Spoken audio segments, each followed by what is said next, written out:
Hi guys, it is Kelly Latevola here, and I am back with another video for Neat and Tangled. Today I'm using some of our new products from the March release. This is the All the Bunnies stamps and dies, and then I'm also using the Eggciting stamps and dies, and then of course my favorite stencil, which is the Rice Patty stencil. I just thought it would be kind of fun to do like a little scene card with these new stamps, and maybe just add like a little bit of interest to my regular scene with a stencil. So here I have some Eclipse masking paper that I just put down onto an A2 style. It's not. It's an A2 size. It's not a style. I mean, I guess maybe it's a style, but I'm pretty sure it's just a size. Cardstock. And then I just freehanded a hill. Cut that apart. Save both pieces. You're going to need them. And then I'm just going to put a very light layer down of Salty Ocean Distress Oxide. And this is, I just wanted like a tone-on-tone look because I like that so much better. I feel like it's so much more subtle in something like this where you don't want it to be the focal point. And then I'm going to take off the bottom part. I'm going to put on the top part that I've saved and protect that blue. And then that way I can do the grass portion of it. So I just like having a little something in the background, pretty much. I just think it looks nicer when it's in a scene. I can't help it. And plus the Eggciting one, so there's like this little bunny who's dragging this big gigantic egg, and in the All the Bunnies set, the bear that's dressed up as a bunny, which can we just talk about how adorable that whole concept is really a very large stamp. So I thought that it would be super cute if all the little bunnies were gathering around this bear dressed as a bunny, and they were bringing him or her this giant egg as like a little treat. So the Rice Patties stencil often to me looks like it could be like wind. So I thought that that would be how I would use it. Now here I could have left those masks in place to make sure I never got any of my green in my blue sky or any of my blue sky in my green, but I didn't really think it was that big of a deal, honestly. And so that's why I went over it so lightly to begin with, because I knew I was going to be adding another layer, and then I just peeled my stencil up. I put Tombow Mono multi-glue in the back of my stencil, so that way I don't have to tape them down or hold them in place. Here I'm using as soon as I flip the lid around, the Gina K Amalgam ink. This is Copic Safe, and I am stamping out the bunny who's dragging the egg, and then two of the little bunnies in the All the Bunnies set. And I'm going to be die cutting these, so I'm stamping them far enough away that I have room to do that. I had to stamp all of my stamps on two different pieces of paper because this particular stamp is so large, which is actually really nice because it kind of carries the whole card. It's, it's big enough that it could just be used by itself. This cute little bear with the bunny ears on that is like cradling these cute little bunnies. But anyway, so that was like my game plan. That was my little storyline. I know that you don't have to have a storyline when you make cards, but I cannot help it. I always have like this little idea of what this, story would be. So I decided I was going to leave the bunnies white. And so I'm just really adding in the shadows. The two legs that would be, well, I guess one's a leg, one's an arm, the way that it's drawn, that are drawn behind. I'm going to fill those in completely with the C3. Otherwise, I'm just adding the shading on the left-hand side because I wanted my light source to be in the top right-hand corner. I will tell you, when it comes to shading the egg, I did it with a central highlight just because I didn't want all the shade. I didn't want there to be super dark shading on one side. That's why I did it. And I'm also going to shade this with the grays. My original thought was Easter is pastels, like spring is pastels. And so I was just going to shade it with the grays and then go over it with just one layer of color and then be done with it. Like my shading would be done and I would be good to go. But because I chose such light colors, it didn't end up going that way, and so I had to shade it with two colors. Now I didn't use my typical 4 like I normally do, but I did end up shading it with the two colors. And like I said, the central highlight so that it wasn't just super dark on one side. I wanted it to be more round, and in order for it to be more round, I would have to kind of add a little bit of shading to both sides. This other bunny I'm going to color just to show you that since he's facing the left, the back, or his back would be in the sun, and so his face is going to be in the shadow. And I know that seems kind of wrong, like why would you want to make that cute little bunny's face dark? But honestly, they look so dark right now because it's just on white paper. Once it gets on that background with the other colored images around it, it's not going to look this dark. So don't be afraid. He's not going to look that dark at the end of the day. So here's the colors that I chose to go ahead and shade my egg with. Like I said, I went for, much more pastel tones, and originally was just going to do this one layer, and then just walk away from it. But I didn't like how pastel it was. Maybe if I had gone, like I shaded this one with an RV00 and an RV02. Maybe if I had filled the whole thing in with the 02, I wouldn't have felt like it needed more shading. Like if I had picked just a slightly darker color, but that's not what I did. And so I ended up doing 2 color shading on top of the gray. Anyway, so yeah, that's what happened. This is funny, stories. So my cards mostly, like I do love a scene card. I always do. I've always loved stories and books. I'm an avid reader. I just finished it's like a 500 something page book. It was called Redemption Road. And I finished that this past week. And honestly, I'm part of a book group on Facebook, and there was a lot of people who were like, love him stuff. And don't ask me who wrote it, because I honestly don't remember. But I did not love it. It was slow. It was so slow. It was molasses in January slow.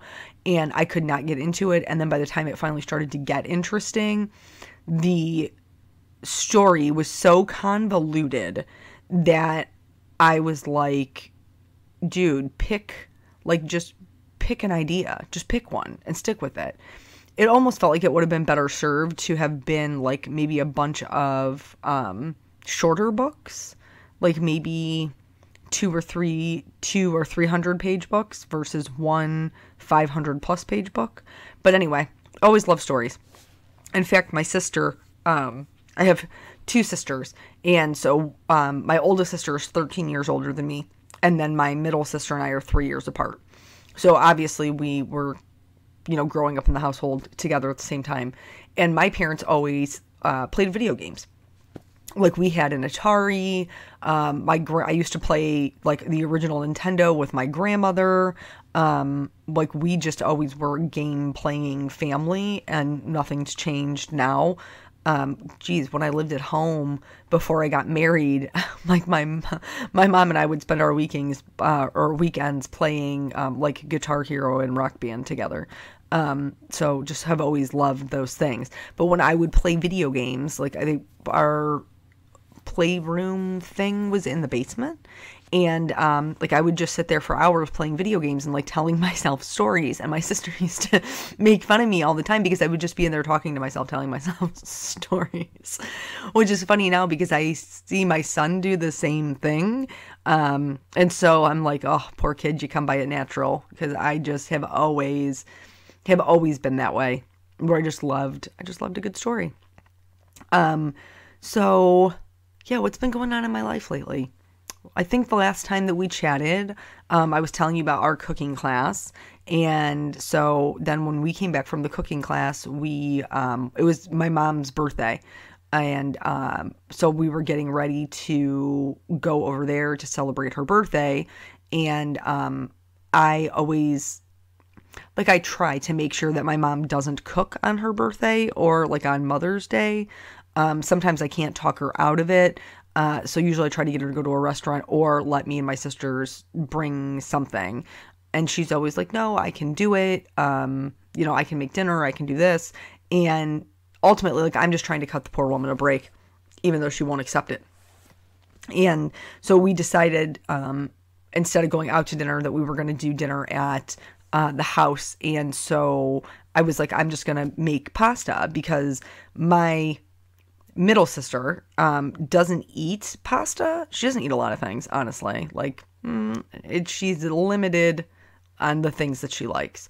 But she likes Italian sausage. So I was like, I'm just going to make pasta and I'll make it with Italian sausage, and then I can make him like peppers and sausage. Then my one sister brought a salad and the other sister brought garlic bread. So that was the game plan. And then I make my mom birthday cake. There's like a coconut cake that she really likes. Well, and so does my dad, honestly. Like, when I called him to tell him, like, this is what we were doing for Mom's birthday, I said, I'll bring her cake. And he's like, are you gonna make the coconut one? And I was like, yeah. And he's like, good, I like that one. And I was like, yeah, so does Mom. It's her birthday. I don't know if you, like, the cake's not, you're more than welcome to have some cake, but the cake's for Mom. So we came back and did that, and it was a little bit crazy because I didn't have all of the things that I needed. So when we came back from our little weekend road trip, we stopped right at the grocery store right away and ran in, picked up the things for it. And it's not like a huge amount of things, but it is a couple of things. You need a couple of things to make the recipe. And so I picked up my cream of coconut, which I always have to hunt down. FYI, it's always in the margarita aisle. And then I got normally I get like shredded sweetened coconut, but they didn't have shredded. Like, I don't know if they don't make it anymore. Now they're calling it flaked. It looked like the same exact thing, but it said flaked. It didn't say shredded. Whatevs. Picked up that. I knew I had eggs at home. I picked up the cake mix, and then it also has sweetened condensed milk in it. So I picked up all the things. I get home, grab a very quick nap, get up from my nap, and I'm going to make her cake. And then I realized that I don't have vegetable oil. Like, of all the things to not have, I don't have vegetable oil. So I run, there's a little store right at the corner. I run to the store in my pajamas, like, no shame, in my pajamas. Go into the store, find the vegetable oil, drive back to my house, make the cake. While I'm making, or while it's in the oven, I realized that I forgot to buy the whipped cream for it. So my mom called me, and I was like, I'm just going to get whipped cream on the way. Like, I don't need to do that part. That's the last part. And I was like, I'll just get it on the way over there after I pick up Peanut. And so my mom calls and she's like, do you need anything? And I was like, actually, if you don't mind, I need a container, like Cool Whip. And she was like, yeah, big one or small one? I was like, get the big one. And then, so I was like, okay, I'm all set. So I'll just do poke the holes in it, dump the cream of coconut and the sweetened condensed milk in it. And then I'll just do the coconut and the whipped cream, like the Cool Whip, when I get there. So get all that stuff together, all packed up, do 16 different trips out to the car. And then on my way to pick up Peanut, I realized that I have forgotten the Italian sausage. I've just completely forgotten it. So I'm like, do I go back? No, because then I'll be late to pick up Peanut. So I went and picked him up and then drove all the way back to my house to run into the house, grab this Italian sausage out of my refrigerator, and then run back out the door to get over to my mom and dad's to start making dinner. I was supposed to be there at 4. I didn't end up getting there until probably 4:45 would be my guess. 4:30, 4:45. And now, mind you, this is the first time Eric is ever coming over to meet my family in its entirety. So he's probably gonna be so mad at me for telling you this, but it was so funny. He sent me a message, and I said something. I can't remember what I said to him, but I said something about him being nervous or whatever. And he was like, actually, I have a whole package of Depends here if you need them, because I can't risk that your family's going to realize that I'm peeing my pants the entire time I'm there. It was so funny. So anyway, I told, because I was supposed to be there at 4, and so I sent him a text message, and I was like, FYI, I'm not going to be there. I'm backed up. I'm running behind. So he ended up getting there probably about, 15 minutes after I did, and very generously brought coffee for me and my sisters, and dinner actually went really, really well, and it was nice to kind of have everybody together. So that was our first little foray into that whole family meeting on my side. And then after dinner, like I said, we're game playing family, so we played. I had picked it up around Christmas. It was 80s and 90s trivia. So me, my sisters, my brother-in-law, Eric played that. My mom doesn't like to play them, but she likes trivia. Like, she doesn't want to play the game because she doesn't think she's going to know the answers, but then she, like, sits in the kitchen where we're playing and just listens to the questions. And then you could always tell when she knows one. She's like, ooh, ooh, ooh, ooh. Which I wish she would just play, but sometimes she doesn't want to, and I get that. So here, pretty much the whole card is built. I, glued some of them flat and so that there would be some dimension while I was doing this clear Wink of Stella business, which I love. I love. I accidentally smeared some of the fine liner, the EK Success journaling pen, because it was sitting on top of the little white dots from the gel pen. And I didn't realize that it was going to smear. So in order to kind of mask that, I'm going to add an even darker pink to the center of the egg. So now I've upgraded to an RV04. I will go over that with an RV02 and then again with the RV00. So it's not as pastel as originally intended. But I needed to do something to cover up my black smeary lines that I caused on my own. So you can see it's a little bit, but it's better than just leaving the black smears there, and that's how I feel about it. So that is it. That's the entire card. Thank you guys so much for joining me, and I will catch you on the next video. Bye.